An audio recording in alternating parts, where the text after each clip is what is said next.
In this live demonstration, I'm going to be creating a function that is going to perform what we call Sandpile Math. So our task here is to create a function that's going to add two matrices together. Here I'm going to specifically be doing two 3x3 matrices, but in general they could be of any size. But the function only has to handle 3x3 matrices for here that consists of the values 0, 1, 2, or 3. And these values are going to represent grains of sand or rice or some small particle. So we're going to add these two matrices together. However, there's an additional rule that after we add them, these piles are going to topple if it contains more than 3 of these grains of sand. So in the resulting matrix that we add together, if we have a value of 4 or 5 or 6 or whatever, then that pile is going to topple and it's going to give 1 grain to all of its neighboring cells. And we'll see an example what this looks like. But it's going to kind of spread out the sand around it to neighboring cells so that in the end, after we add it together, we're only going to have a maximum of 3 grains of sand in any pile. Right? And it's going to continue until no pile has more than 3 grains of sand. So we can have kind of these cascading piles, as we'll see in our test case. All right, so let's see what this looks like if we were to do it manually before we get into writing a function that's going to do it.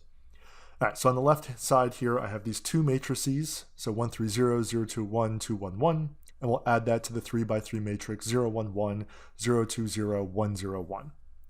So if we were just adding two matrices together, we'll get this middle pile here. So we see we have 1, 4, 1 when we add the like terms together, we start with the standard matrix addition, 0, 4, 1, 3, 1, 2.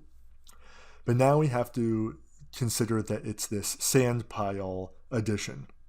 So we have two cells right now that have more than a value of 3. We have a 4 in the middle and another 4 in the very center here.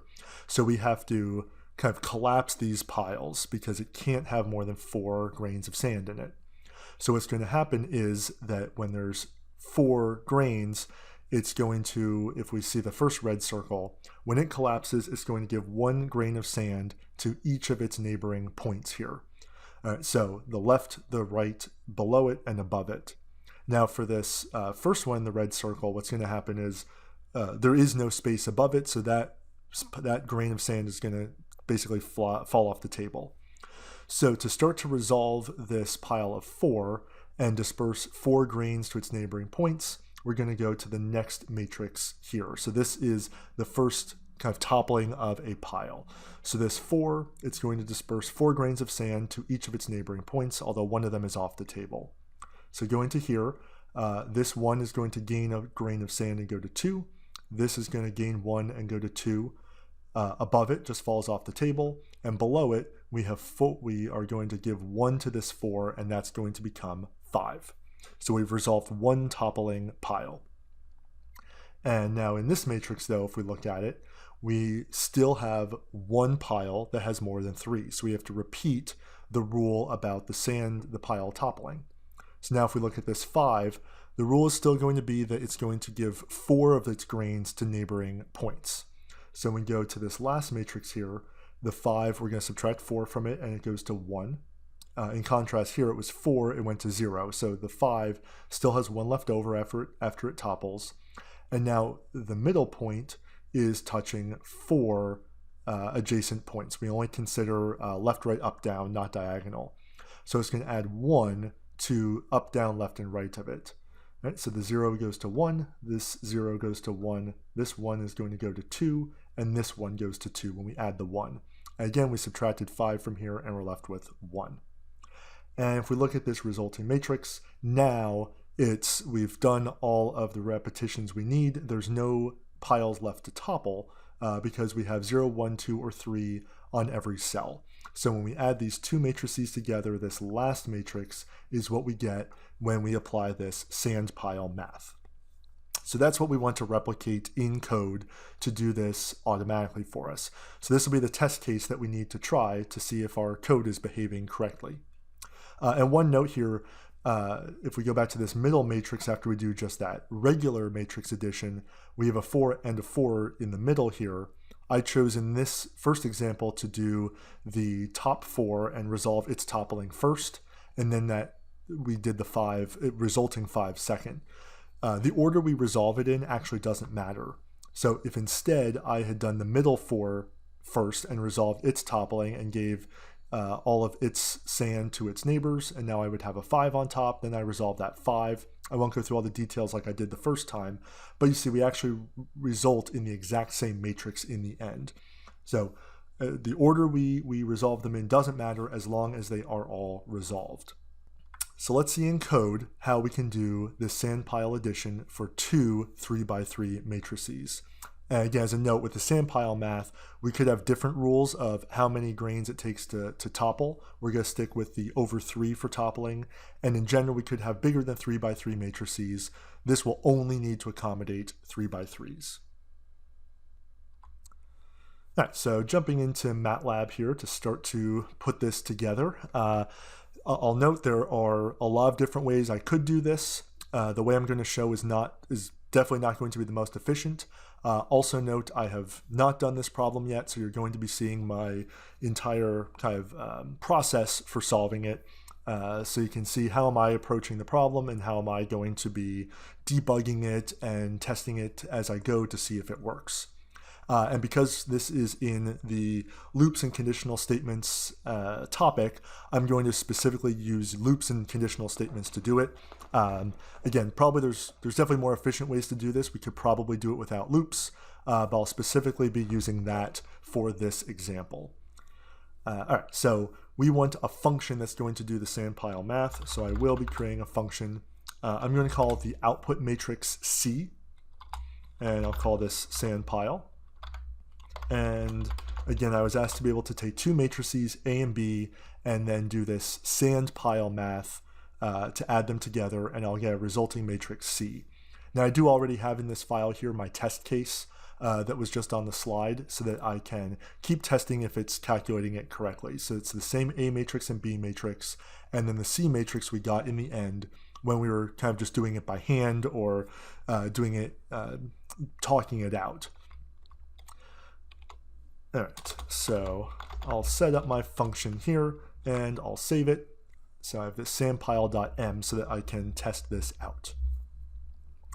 So when we're going about solving this, we can start by thinking, all right, how would we do it by hand? And then we can make MATLAB automate that process for us. Is a lot of times a good place to start. There's certainly times where we could do it in MATLAB a much better way than we could ever do it by hand, but we're just looking for something that works, not necessarily the most efficient way right now, until we really get the nuts and bolts understanding of, especially this topic, loops and conditional statements. All right, so going back to the slides here, thinking about the overall process we're starting by adding our matrices together just like we would with normal linear algebra, adding all the like elements together to get that middle step. That's no different, but then we're going to look at that resulting matrix and keep toppling those values that are greater than 3 until none are greater than 3. So anytime 1 is greater than 3, we'll have to go through a process that's going to distribute that sand to the neighboring points. All right, and then we're going to have to check, did that maybe create a new pile that's greater than 3, resolve that. Is there another pile greater than 3, resolve that until we get to that last step where none are greater than 3, and then we know to stop. So by hand, that's what we did. So let's try to replicate that in MATLAB. So the first step is easy. We want to make that, what we saw like that middle matrix, where it was simply adding the 2 input matrices together. All right, so that'll be the first step. I just want to try this.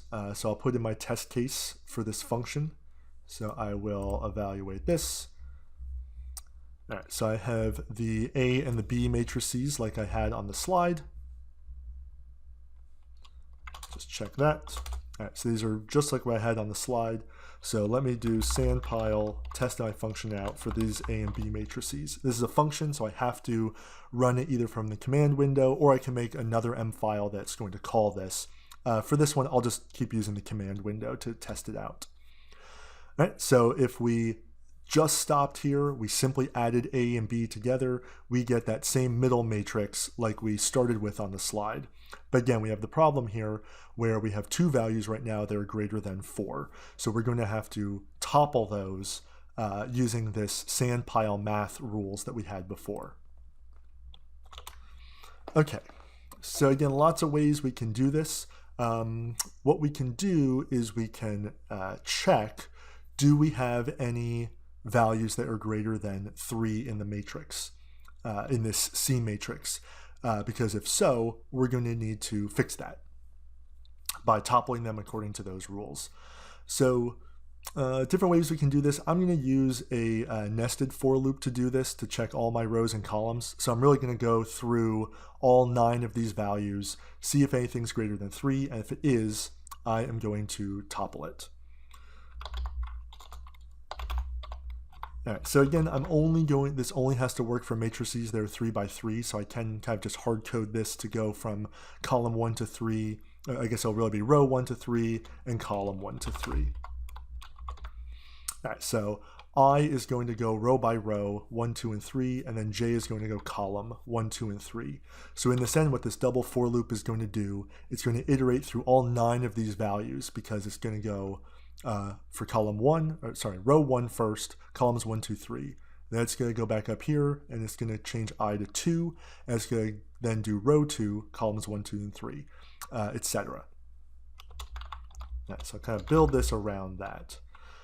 So what I can do here is see, I only have to change something if the column under consideration is, the value under consideration is greater than 3. So let's say if C of ij greater than 3, I'm going to need to do something.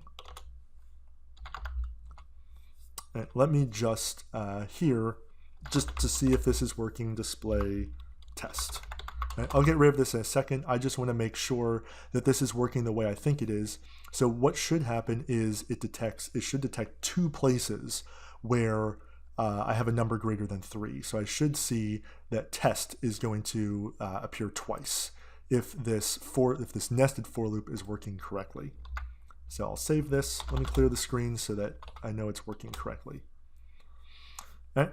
And I run Sandpile, it prints out the word test twice, which we should expect because there were 2 places where I had a number greater than 4. So it's at least finding those locations. So in here, I'm going to say, is there a pile that topples? And there will be 2 that topple. But really, what we're going to see is that we can start this process over once we topple one. Because we saw in the example the order didn't matter, I can topple the first one and then reassess, okay, is there anything else that needs to be toppled here? All right, so we know it works. I'll leave this here for now. I'll get rid of that condition later. All right, so if it's greater than 3, the rule is going to be that we are going to subtract 4 from it.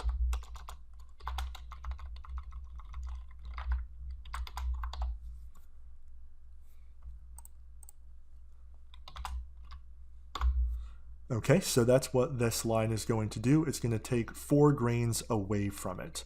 As we saw in the example, that like a 4 will go to 0, but 5 will go to 1, because 4 of those grains are dispersed left, right, up, and down. All right, so that's going to take care of that. But then what we have to see is that it gives those values to its neighbors. All right, so I is controlling what row I am talking about. So what I have to say here is that C of, let's say, I minus 1, J, is going to gain a grain of sand. All right, so that's going to be the row to the left of the one that toppled. So like if we hit this 4, that will make this 1, oops, I have to add a grain of sand to it. So that's what that's going to do. And we have to add 1 to the right as well. Right, so I want to go 1 to the right, so I can say I plus 1, J, so that's going to be, actually I'm talking about rows here, sorry. So the first value is always talking about the row. So I need to, in this case for this 4, add 1 to the next row, but the same column. Right? So j, the same j value, but 1 less I and 1 more I. So let's say I'm talking about this middle 4 here. This is going to add 1 above it and 1 below it. But I also have to add to the column to its left and right. So same row, I, but 1 column to the left, -1, and 1 column to the right, so +1.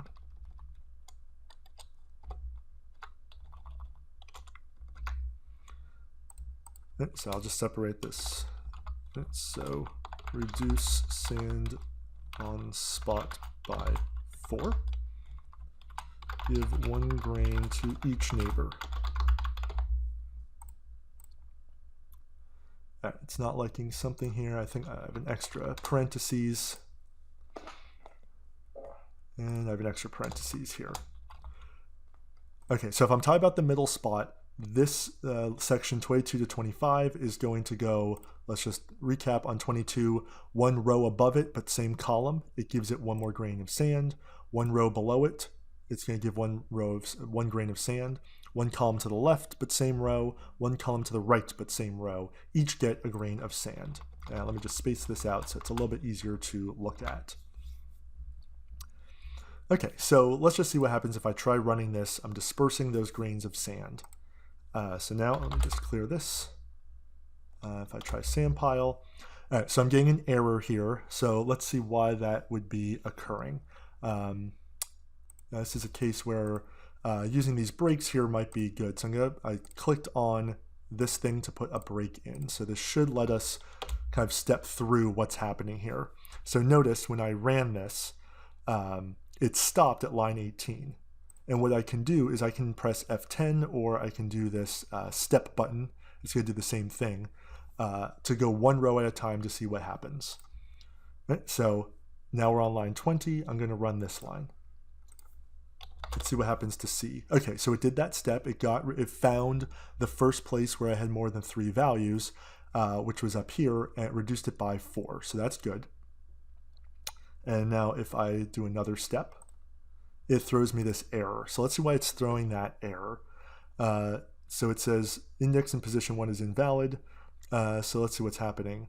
So it's trying to run 22 is where it's giving me this problem.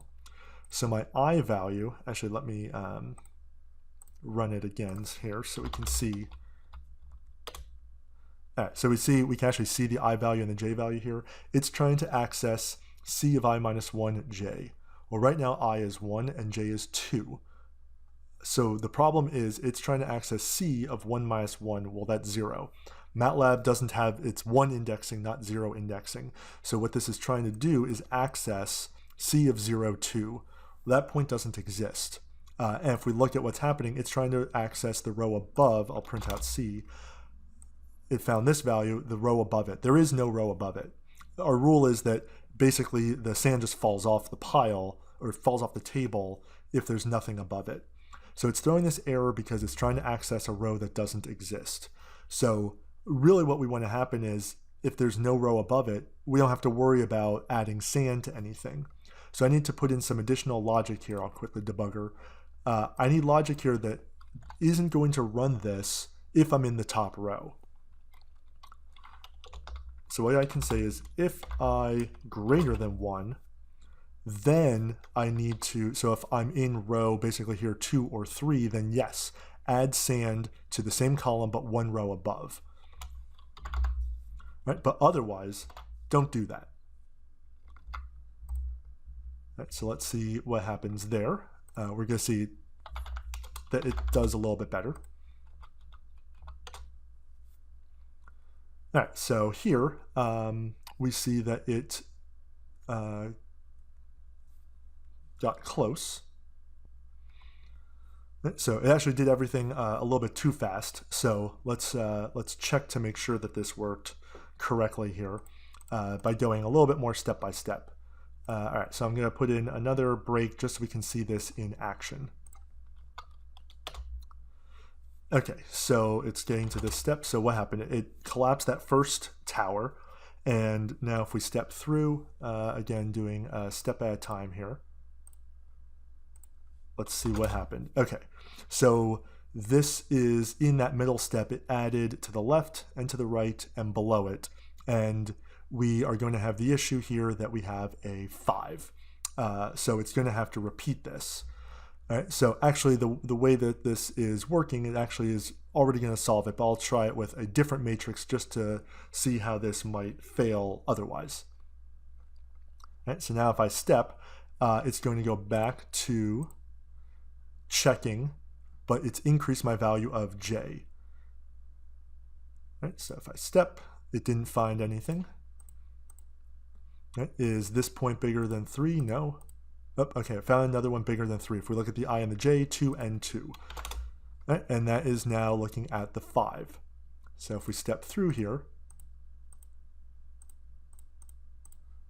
it now resolved that 5, and it actually did all of the Sandpile algebra for us, and we actually arrived at our correct answer for this test case. So this is a bit of a simple case where it didn't kind of fail because we didn't have another condition that would make it fail. But what happens if I use a different A matrix? Let me quit the debugger here. Let's say my A instead is going to have, let's use the bottom right, let's make this value a little bit bigger here. Let's make this 3. So it would not topple by itself. But when we add it, it should. All right, so my A matrix is different. So now we see when we add them together, we get a 4, and a 4 down here. So this should present a problem for us because this function has to work for any 2 matrices that we want to add together with these Sandpile rules. So what happens if I run Sandpile on this A and B? Right, now I have a problem because it has failed again, but for a different reason. All right, so it's saying that here, again, my index is too much. Let me just run in here to see where it actually fails. Functions are a little bit difficult to debug because it can be hidden what's actually happening.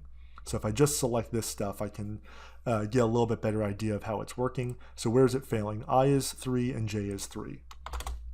All right, so it got to the step, it resolved those first 2, no problem. We just saw that in the previous example that worked. Now it got to down here where it was 4, and now it's trying to add sand up, down, left, and right to this point. But the problem is for I is 3 and j is 3, it can't add to the right because nothing exists. There's no column to the right of this point, and there's no row below it. So I actually need to put in some additional rules here that to only do these things if I is less than or equal to, so this is going to be if it is the, so if we're in the last row, we don't want to add to the row below it because there is no row below it, it just should fall off. Right? And then the same thing here, we're trying to add to the column to the right of it. Well, there is no column to the right of it, so if we're at the last column, we don't want to do this operation. I'll space this out, and it didn't come up, but in general, if we are in the last, the first column, we don't want to try to add to the column to the left of it because that does not exist. So let me just space this out so we can see what's happening. All right, so I had to add this extra logic here. All right, so if we're in the first row, don't add to the row above it. If we're in the last row, don't add to the row after it. If we're in the first column, don't add to the column to the left. If we're in the last column, don't add to the column to the right. That's what these extra if statements are going to do here. Because we saw that even for our test case, one if statement was enough. This has to work more generally. All right, so let's see what happens here. I am going to try running Sandpile. Right, so now it did not throw an error with this A and B. Right, so we had a little bit more complicated situation, and we saw that we were in good shape. What happens here, though, if we have a more complicated A and B? A and B. So let's just have like a lot of stand to start. So 3, I'll put 3 here.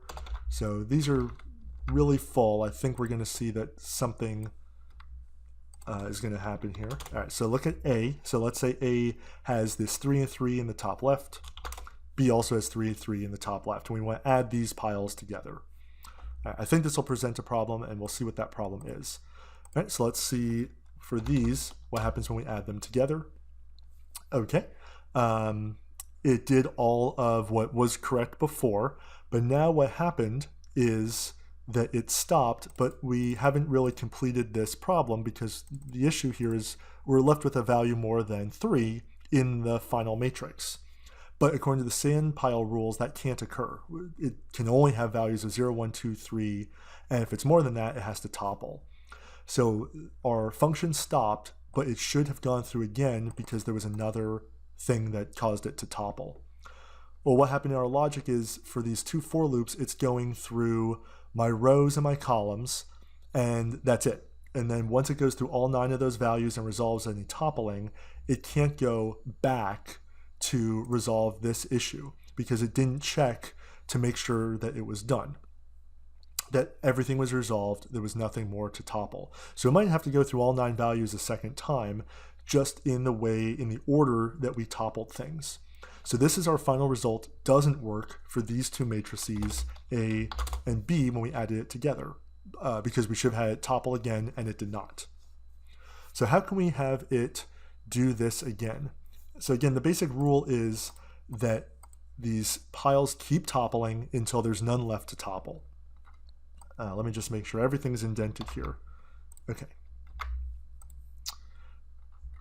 So really what we want to go through again is if we have this problem, let me run it again. We have to make sure that there's a check in here that it's going to really go through this entire routine again to make sure nothing is left to topple. So we have to put a check in here that's going to repeat this process until nothing is left to topple. So there's different ways we can do this. What we can do is we have to run it through a first time. We might not need to run it through a second time like we saw in the first 2 test cases, but in this one we do. So I'm going to put something in here. I'm going to make something called a flag. Right? Now we don't know how many times it might have to repeat this. So unlike when we go through the 3 rows and 3 columns, I'm using a for loop here because I know I always want to go through all 3 columns. I always want to go through all 3 rows. So a for loop is great there. I know up front how many times to repeat it. But if I want to repeat this process, I don't know up front how many times I'm going to need to recheck my matrix to see are there any things left to topple. So this is a case where I'm going to actually want a while loop on the outside that's going to keep repeating, going through all 9 of these until everything is resolved. So what I can use here is I'm going to say while flag equals 1. And I'm going to put this around what I just did. And let me properly indent that. All right, so it's going to repeat this process as long as flag is true or 1. And actually, I can simply say while flag because flag is going to be what we call a Boolean, either only 0 or 1. So this will do the same thing as this. In this case, I'll just explicitly put here while flag is equal to 1, keep repeating the stuff in here. Now, a problem or something to be cautious of when we're using while loops is we can get an infinite loop happen. So let's just see what happens if I try to run this. All right, so it's going to keep rerunning my for loops. So we see it's busy here. It's still running. What happened is because I wasn't careful in the coding, it's in this infinite loop. Let's see why. So I'm going to break this. The problem is I'm setting, so I initialize flag as 1. I'm saying run this stuff while flag is 1 or true, but I'm never turning flag to 0. This while loop, this is always going to be true. So it goes through the steps, gets to the top of the loop and says, oh, flag is true, let's run this again. Flag is true, let's run this again. Flag is still true, run this again. So I need a way of turning this off, because eventually it has to check. So let's just see what happens. I want to print out my C matrix on each iteration. I'm actually going to get rid of this because I know that's working correctly. All right, let me run this again. So it's running fast. It just keeps printing out my matrix. It runs just so quickly that we can't really see what's happening. I'm going to try to break it really quickly. I'm probably going to miss it. Yeah. So it fixed the problem, but it just keeps going through this loop over and over again. All right, let me clear this. Oops. So I want my A and my B back. All right. So basically, I need a check here that is going to stop running it once nothing is greater than 3. So let me just, for purposes here, I'm going to break it here just so we can see how this works. Okay, so it ran through this one time, and we see that after one go around, it should run it again, because I have a value in C that is greater than 3. So let's run it another time. So I can do a continue. It's another way to debug this. So it's going to run it again until it hits this point. All right, so it ran it a second time. So we see what happened here is that it is going to continue. Okay, so it resolved that 5 this next trip around, but we still have this 4. I'll run it again.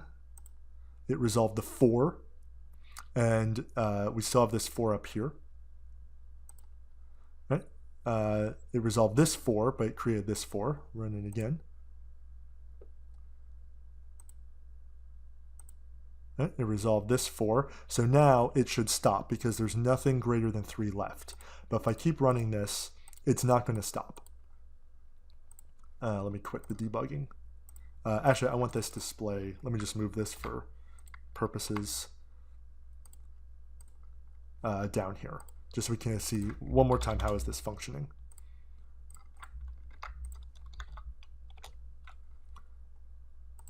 All right, so first iteration going through all 9, this is what's left over. It needs to run again because there's a 4 here. Let's go through all 9 of them again. So it fixed this 4, it created another 4. It should run again. Right? It fixed that first 4, and now it should be done because there's nothing left to resolve, but it keeps running. All right, so that's the idea we want to get. I wanted to get across there. So we need a way of checking should it run again or not. So basically what we can look at is at this point, should it run or not again? It should only run again if we have a value greater than 3 somewhere in the C matrix. So if there's not, then we should be telling it to stop. So let's see what we can do here. Let me actually go back one more time to this so we can see what is happening. Okay, so this is my C matrix.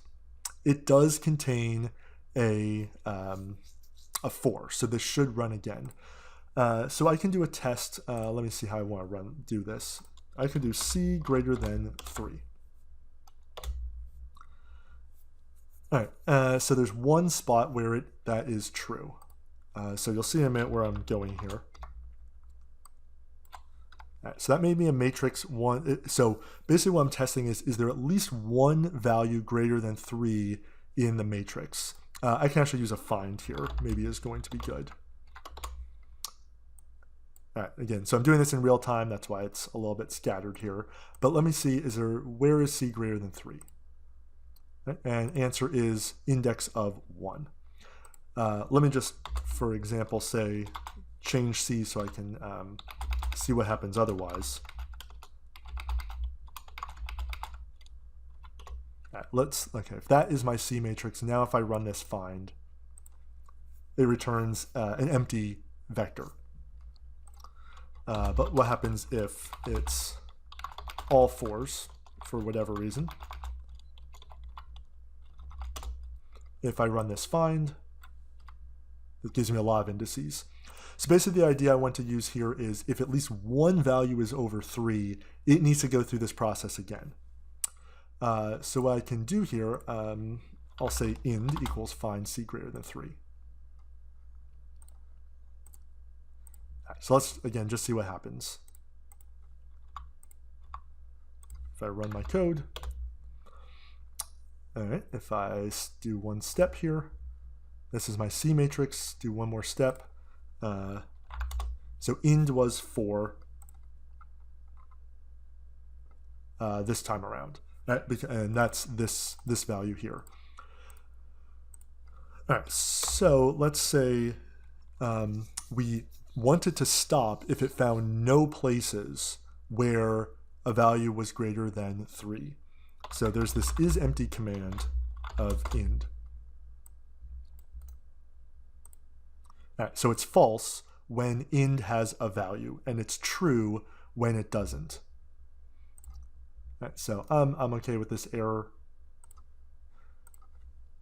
All right, so when ind is empty, when this is true, I want to stop. So if this is true,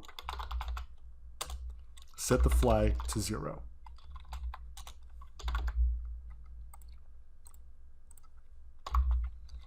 So again, let me explain what's happening here. And I will, again, step through this to see how it's working. So first go around, I'm going to step. This is my C matrix. I'm going to find the value of ind is 4. That's corresponding to here. So it found at least one spot where I will need to resolve that toppling. So is ind empty? That's false. Is empty is false, so this if statement will not trigger. And we'll see it when we step, it skips over that. Right? And it starts this process over again. Let me continue this and display my C matrix. Right? So it went through it again, and we see here, again, we have a 4. Let me step through, and it found that 4 with this find. So is ind empty? No. So it should not trigger this in this if statement. So we step through, and it does not. Right? Continue again. It goes through this whole loop one more time. Now if we step, right, now we see here there's nothing left to topple. We don't want it to go through the entire matrix again. So now is, let me run one more step here. This find shouldn't find anything. ind is empty. Nowhere is it greater than 3. So now is index or ind empty? This should result, this should be a 1 this time. Let me just evaluate it to make sure. This is true, so now I do a step. Now it sets the flag equal to 0.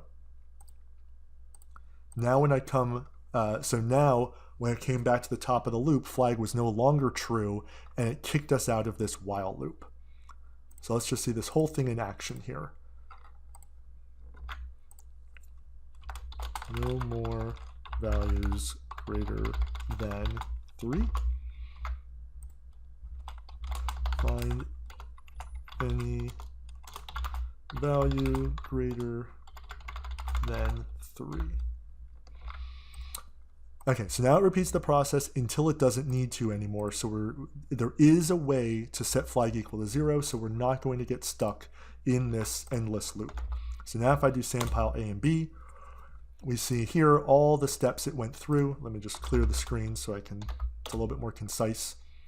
All right, so it added them together. It had to repeat it. It had to topple this one, and we got this 0, 1, 2, 3. And now it knew to stop. So our final result for this A matrix plus that B matrix with the Sandpile math gave us this final matrix here. So what we've done in the end is we have this robust program, even though the test case was actually kind of a simple case because we only had to go through all the values one time. We saw that if we made the A and B test cases just a little bit more complicated, we had to add in all this logic here to make sure that we were not trying to add sand to columns and rows that didn't exist. That's what we had to do with all these extra if statements. And then where we had these kind of continuously cascading things, we saw, let me just clean this up a little bit. We saw in that case that we might have to repeat this whole process a couple of times until we have no piles left with more than 3 grains of sand in it.